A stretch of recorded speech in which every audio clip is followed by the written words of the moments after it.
오늘 말씀을 통해서 하나님의 때와 방법이라는 제목으로 같이 말씀 나누기 원하는데, 사도행전 7장은 이 스데반이 마지막 사내들인 공의회에서 지금 재판을 받으면서 최후 진술을 하는 내용인데 설교를 하고 있죠. 그러면서 어떤 내용을 하고 있습니까?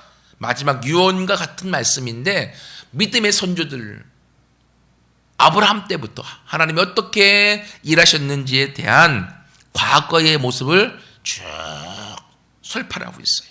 그래서 지난 시간에는 요셉에 대한 내용을 이야기했고, 오늘 말씀부터 17절부터 44절까지는 모세에 대한 내용으로 쭉 진행되고, 그러다가 이제 여호수아 지나가고, 그리고 다윗과 솔로몬 얘기로 진행되어져요.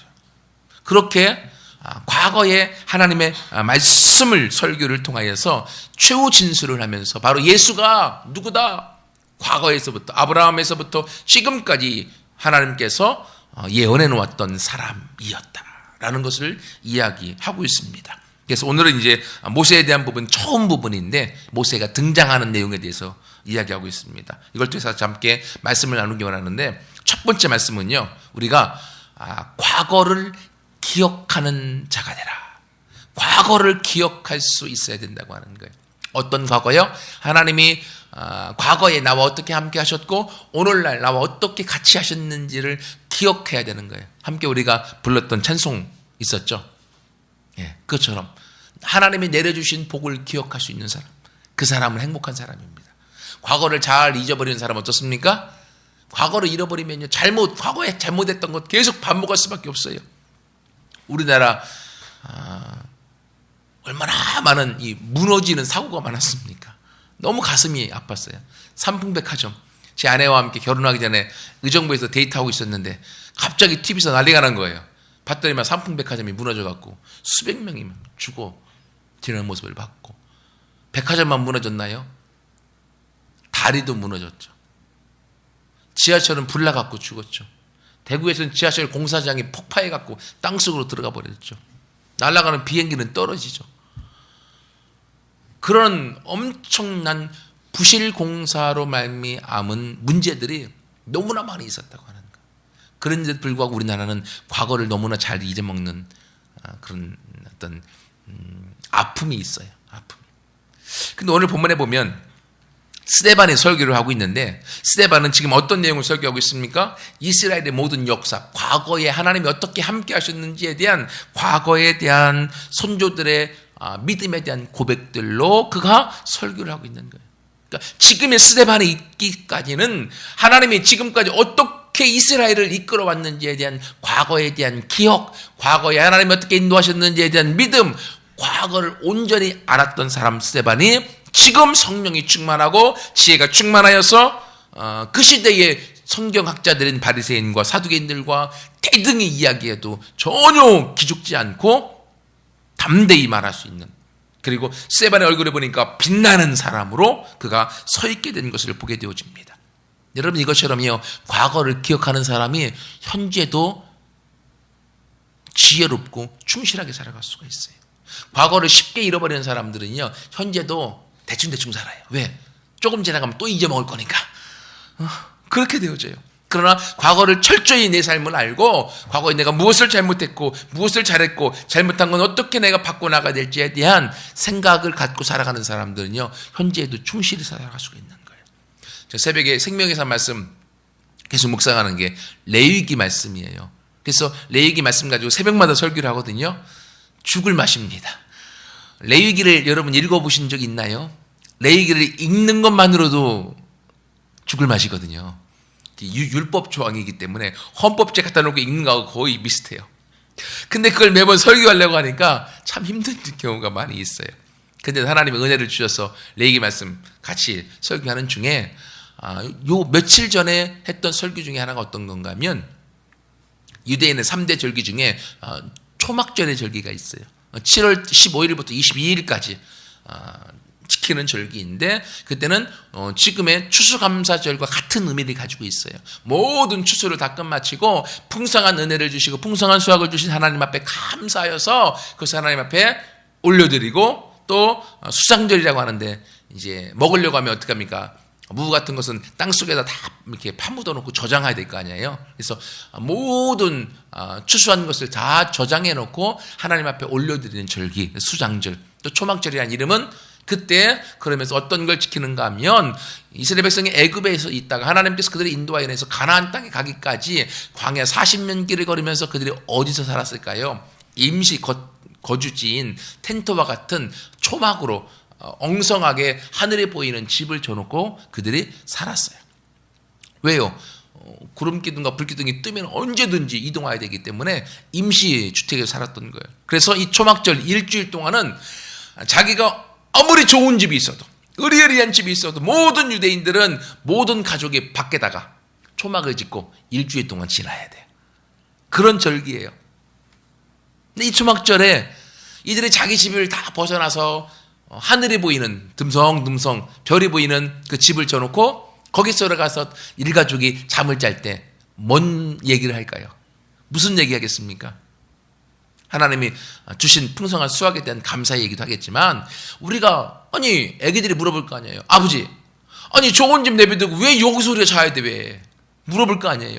그때 부모님들이 이야기하는 거예요. 우리 하나님이 우리 애굽에서 종살이하고 노예생활할 때에 우리를 구원하시기 위해서 하나님께서 이 땅까지 인도하기 위하여 우리를 이끌어 오실 때 우리가 광야 사막에서 지냈다. 그때 우리가 여기서 지낸 거야.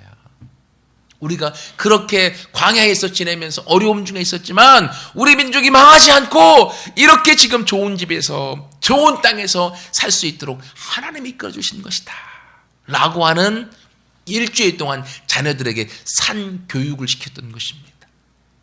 그렇게 하니까요, 여러분 이스라엘 나라가 지금 저기에 이스라엘 지도가 크게 있고 이스라엘이란 이름이 있지만 AD 70년에 이스라엘이 로마에 의해 완전히 망해버립니다. 나라가 역사에서 사라져버렸어요. 근데 이스라엘이 몇 년도에 독립을 했습니까? 다시? 아시는 분? 우리 회장님 너무 어렵지? 우리는 병준아, 이스라엘이 몇 년도에 독립했어? 알았어. 예. 모르는 게 당연해. 여러분, AD 70년에 나라가 망해서 사라져버렸어요. 근데 이스라엘이 1948년도에 다시금 그 땅에 나라를 독립합니다. 유대인들이 그곳에 가서. 여러분, 우리나라는 일제 40년 정도의 강점기 가운데 우리나라가 빼앗겼던 거잖아요. 40년 빼앗겼었는데 우리나라의 문화와 언어와 거의 모든 의식 수준도 일본처럼 바뀌어져 버린 것들을 경험하잖아요.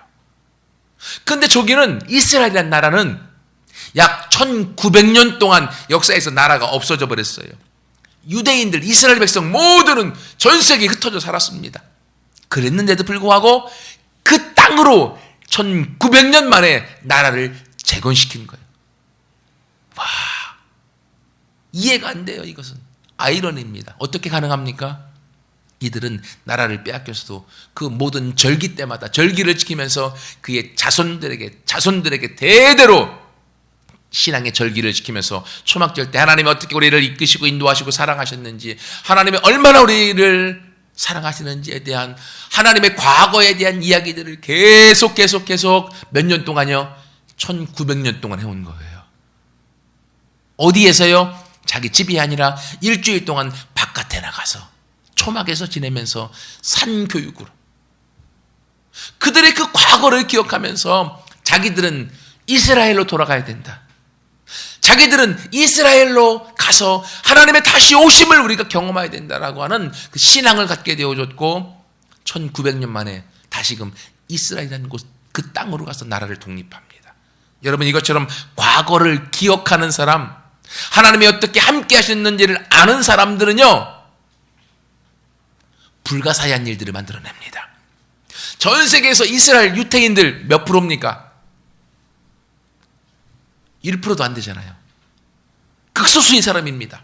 그러나 지금까지 노벨상의 거의 많은 부분, 제가 알기로 30%에서 40% 정도의 노벨상 수상자가 유태인, 이스라엘 사람입니다.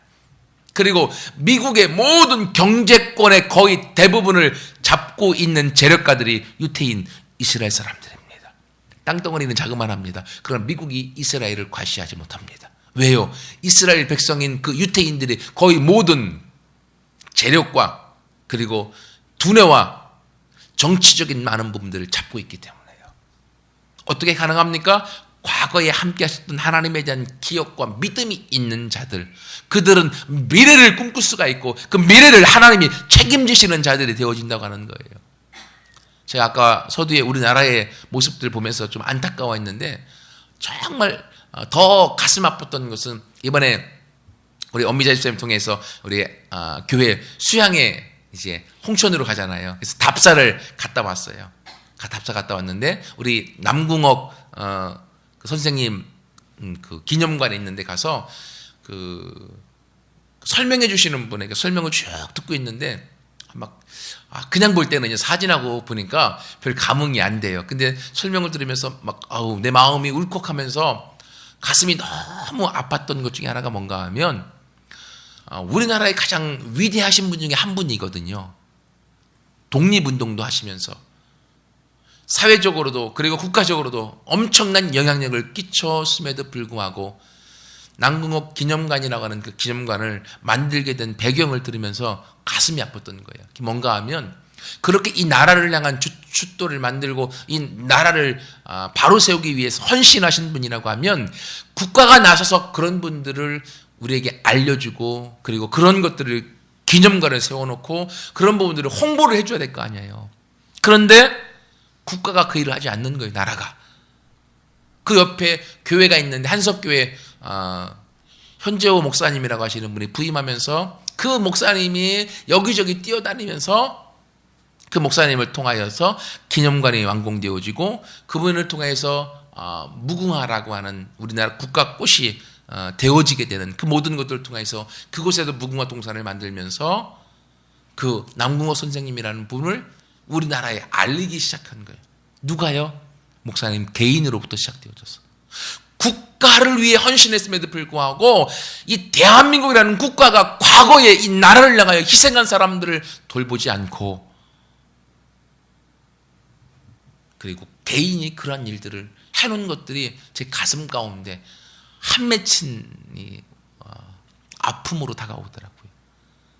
실제로 우리 대한민국에 많은 독립운동하셨던 분들, 그 후손들 중에서 잘 사시는 분들이 거의 없어요. 친일했던 많은 분들이 여전히 이 나라를 지배하고 있고 정치, 경제계에 함께하고 있는 것들을 바라봅니다. 그러니까 너무 그게 가슴이 아픈 거예요.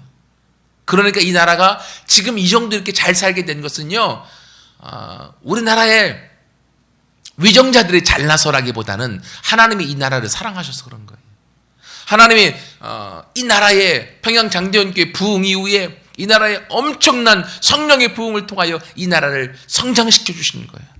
그렇기 때문에 이 나라가 지금까지 왔는데 이 나라는 아직도 이 나라의 과거에 대한 기억을 제대로 하지 못합니다.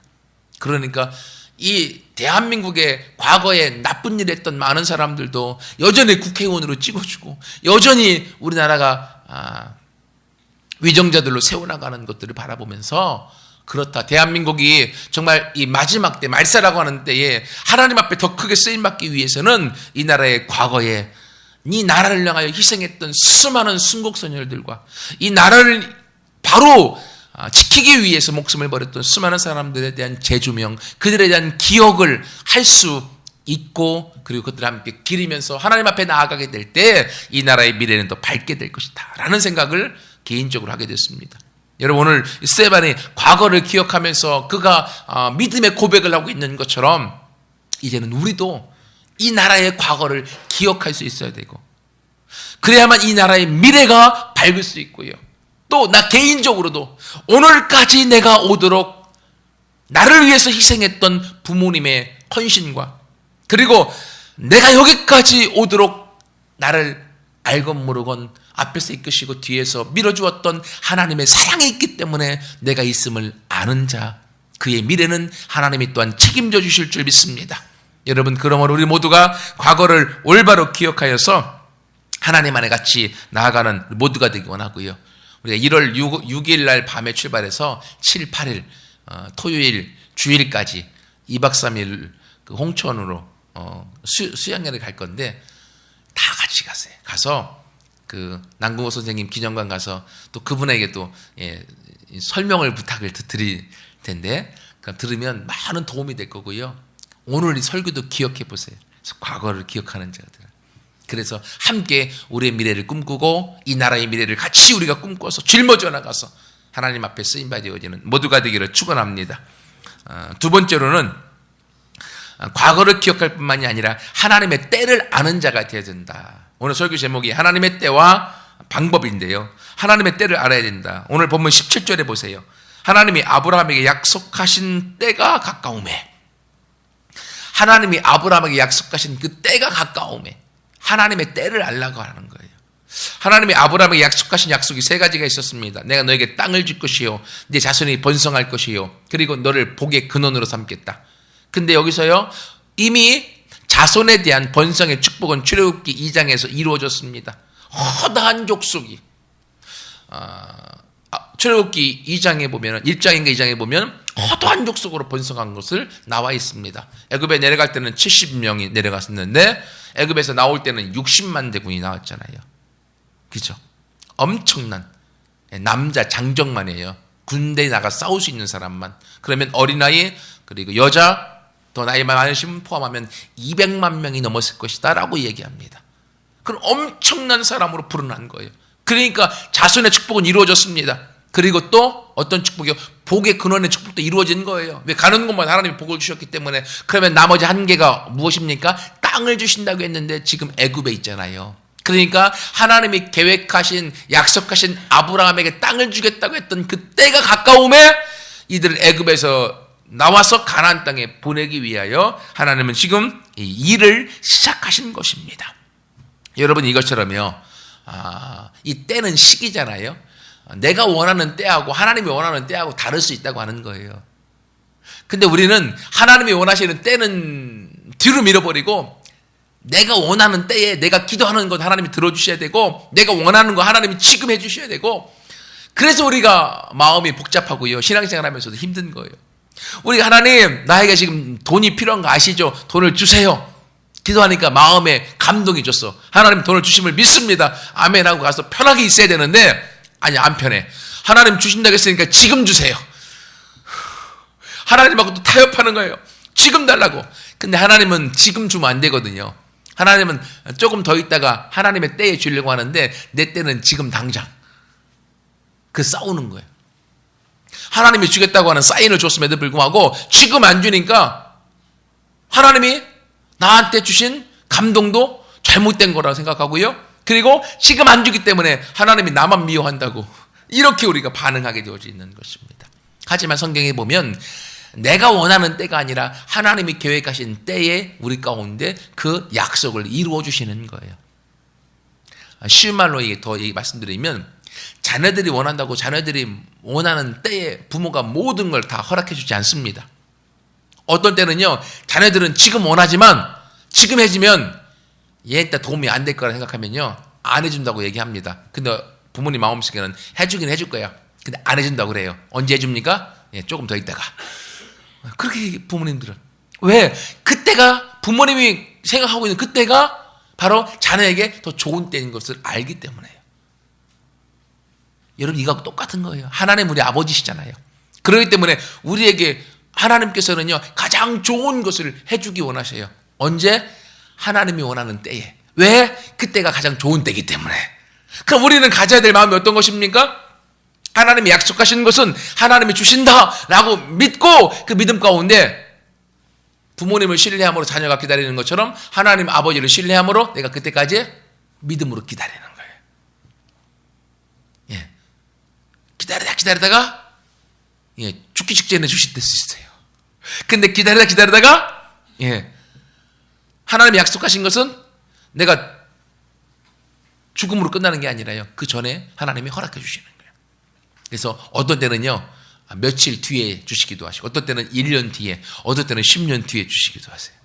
그러니까 믿음이라고 하는 것은 기다릴 수 있는 거예요. 기다림. 여러분 그러므로 하나님의 때가 있음을 알고 우리 모두가 하나님 앞에 믿음으로 같이 내 때를, 내 시기를 내려놓고 기다림으로 하나님 앞에 나아가서 같이 하나님의 축복 속에 들어가는 모두가 되기를 축원합니다. 하나님은 좋으신 아버지, 그리고 그분은 신실하십니다. 육신의 부모는요, 거짓말할 때도 있습니다. 저도 소망이 주한테 거짓말할 때가 있어요. 해준다고 해놓고서요, 깜빡 잊고 안 해주기도 하고요, 또 해주기 싫어서 안 해주기도 하고요. 그럴 수 있어요. 부모는, 육신의 부모는. 하지만 하나님은, 그분은 신실하십니다. 하나님은 거짓말하실 수 없습니다. 하나님이 약속하신 것은 그분은 일을 하시게 되어져 있어요. 그렇기 때문에요, 육신의 부모보다 더 좋은 부모가 하나님 아버지예요. 여러분, 그러므로 하나님께서 우리 가운데 약속하신 것들을 여러분의 믿음으로 붙들고 함께 달려갈 때에 그 믿음이 여러분 안에 성취되어질 줄 믿습니다. 그리고 하나님 아버지는요, 우리를 축복해 주기 원하시는 좋으신 아버지라고 하는 그 믿음 가운데 나아갈 때 거기서부터 우리가 흔들리지 않고 그 때 가운데 우리가 모두가 같은 축복 속에서 함께 열매를 얻어먹을 줄 믿습니다. 세 번째는요, 하나님의 때에 하나님이 갚아주시는데, 근데요, 한 가지 알아야 될 것은 뭐냐면 사단이 있다고 하는 거예요. 악한 영이 있어서 어떻게든 우리의 방해 공작을 하려고 한다고 하는 거예요. 오늘 본문에도 보십시오. 18절 19절입니다. 하나님의 때가 가까워서 하나님은 이제 이스라엘 백성들에게 땅을 주기 원하셨는데, 18절 요셉을 알지 못하는 새 임금이 애굽 왕위에 오름에 그가 우리 족속에게 교활한 방법을 써서 조상들을 괴롭게 하였고 또 어린 아이들을 내버려서 살지 못하게 했다라고 얘기를 하고 있습니다. 실제로 그렇죠. 출애굽기에 보면 요셉이 얼마나 지혜로웠습니까? 요셉 때문에 애굽이 살았고 모든 고대 군등이 기근 속에서 살아났잖아요. 그런데 후대에 요셉을 알지 못하는 새로운 왕이 등극한 거예요. 그때 봤더니만 고센 땅에 정착했던 70여 명의 사람이 약 200만 대군으로 엄청나게 불어난 거예요. 그러니까 이 새 왕이 생각하기를, 아니 얘들이 나쁜 마음을 먹고 우리의 적국의 사람들과 함께 동맹을 맺어버리면 애굽에 엄청난 타격을 줄 것이다. 그 마음 때문에 이스라엘 백성들을 노예로 삼아버린 거예요. 그냥. 그러니까 교활한 방법으로 다 노예로 만들어버리니까 얼마나 마음이 아팠겠습니까? 거기다가 너무 많으니까 애를 낳으면 또 많아지잖아요. 그러니까 어떻게 합니까? 남자를 낳으면 다 죽이도록, 남자아이가 태어나면 다 죽이도록 만들어버린 거예요. 이게 바로 사단이 일하는 방법입니다. 하나님의 때에 하나님은 일하시기 원하시는데 사단은 어떻게든지 그 일을 방해하려고 하는 거예요. 왜? 악한 영이 존재하기 때문에요. 여러분, 그러므로 우리 삶에 하나님의 약속을 붙들고 믿음 가운데 내가 달려갈 때요, 사단이 우리 마음을 막 흔들기도 해요. 어려움을 주기도 하고요, 고통을 주기도 하고. 그래서 하나님이 나를 버리셨는가 보다, 하나님이 나를 기억지 아니하시는가 보다, 하나님이 나만 미워하시나 보다, 그런 마음이 들고 내가 외톨이 혼자밖에 없는 것 같은 고통을 들기도 하고, 이런 문제들이 막 들어요. 왜? 사단이 이 사람 가만 내비둬두면 하나님 앞에서 축복 속에 나아갈 것을 알기 때문에. 그래서 방해하는 거예요. 제가 예전에도 한번 말씀드린 것 같은데, 제가 대전에서 그 부사역자로 사역할 때에 그 알파 수양회를 하면서 같이 기도회를 했었어요. 근데 한 여자 집사님이 계셨는데 기도도 열심히 하시고 교회도 열심히 봉사하신 분이에요. 근데 기도하는 가운데 그 집사님한테 귀신이 딱 드러났어요. 그 안에 귀신하고 오랜 세월 같이 사셨더라고요. 몇십 년 동안 같이 사시면서. 근데 귀신이 드러나서 귀신이 얘기하기 시작한 거예요. 그래서 목사님하고 이제 사역자들이 귀신 나가라고 하면 얘가 안 나간대요. 왜? 여기서 20년 동안 오랫동안 살았는데, 얘가 좋아해서 같이 살았는데 왜 나가라고 하냐고 막 성령의 불로 태운다고 하면 막 가뜩 안 나간다고 막 하고. 근데요, 더 재미난 건 거기 그 여자 집사님의 남편도 있었어. 남편 되시는 분이 애견 사업을 하세요. 애견 센터 같은. 그러면서 근데 갑자기 그 아내가 누워서 귀신이 그 아내의 입을 통해서 얘기하는데 남편한테 저주하는 거예요. 자기 남편이랑 안 부르고, 저 집사 축복해주면 안 된다고. 축복해주면 교회 짓고 선교하고 하나님이라니까 축복해주면 안 된다고. 막, 아니 자기가 아내인데. 근데 그 얘기를 딱 들으면서 그 집사님이 나중에 며칠 지나서 그 이야기를 하더라고요. 자기가 지금 결혼하고서 몇십 년 동안 살아오면서 자기 사업이 정말 이것만 하면 정말 세상 말로 대박이 날 것 같은 그런 엄청난 문이 열리는 것이 3번의 기회가 있었대요. 그래서 그 일을 하려고 했는데 그때마다 아내가 눈에 도끼를 품고서 그 일을 하지 말라고 하도 막아서 그 일을 못했었다고. 근데 그때는 그 이유를 몰랐대요.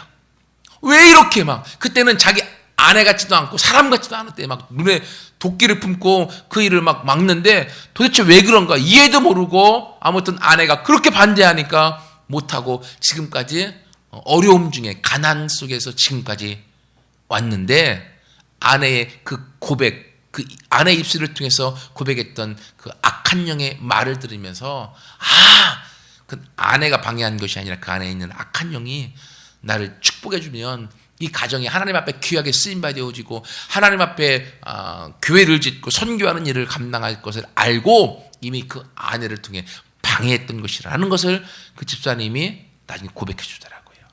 여러분 이것처럼요. 하나님은 우리 모두를 향하여 좋은 길을 예비해 주셨고요. 축복해 주기 원하십니다. 하지만 사단은 어떻게든지 그 중간에 틈바구니에 들어와서 우리의 마음을 혼탁하게 만들고 우리를 나쁜 길로 망하는 길로 질병의 길로 고통의 길로 인도하려고 우리를 혼란스럽게 만드는 거예요. 그러니까 그 여자 집사님도 거기에 자기 자신이 마음이 뺏겨서 남편이 잘 되는 것을 못 보고 자기도 가난 속에서 어려움 중에 힘듦 중에 그렇게 왔다고 하는 거예요. 여러분 이것처럼요. 사단은 어떻게든지 우리를 잘 되는 것을 원하지 않습니다. 방해하려고 합니다. 그렇기 때문에 우리는 기억해야 돼요. 어떤 걸? 2번째 말씀드렸던 하나님은 좋으신 아버지로 우리를 향하여 축복해 주기 원하시고 그분은 이미 사단과의 싸움에서 이미 승리해 놓으셨다고 하는 것. 그러므로 여러분이 하나님을 바라보고 하나님에 대한 말씀을 믿고 여러분이 그 하나님 앞에 기도하여 나아가게 되어지면 사단이 여러분 가운데 공격해 오더라도 여러분은 승리하고 그 안에서 함께 하나님 앞에 귀하게 쓰임바 되어질 줄 믿습니다. 마지막 4번째로는요. 하나님의 방법을 보십시오. 이렇게 사단이 방해 공작을 함에도 불구하고 그럼에도 하나님은 도와주시는데 20절부터 22절까지 그때 모세가 났는데 하나님 보시기에 아름다운지라 그의 아버지의 집에서 3달 동안 기르더니 버려진 후에 바로의 딸이 그를 데려다가 자기 아들로 기름에 모세가 애굽 사람의 모든 지혜를 배워 그의 말과 하는 일들에 능하였더라. 여러분 지금 이스라엘 백성들을 억압하고 노예로 만들고 태어나는 남자아이를 죽이게 만들고 있는 본거지가 어디예요? 애굽 왕실이잖아요. 그죠? 사단의 애굽 왕을 통하여서 그 역할들을 해서 이스라엘 백성들을 지금 다 어려움 중에 빠지게 만들었잖아요. 근데 하나님이 모세를 사랑하시니까 모세를 통하여 하나님의 구원의 역사를 이루려고 하니까 모세가 지금 어디서 길리고 어디서 크고 있어요?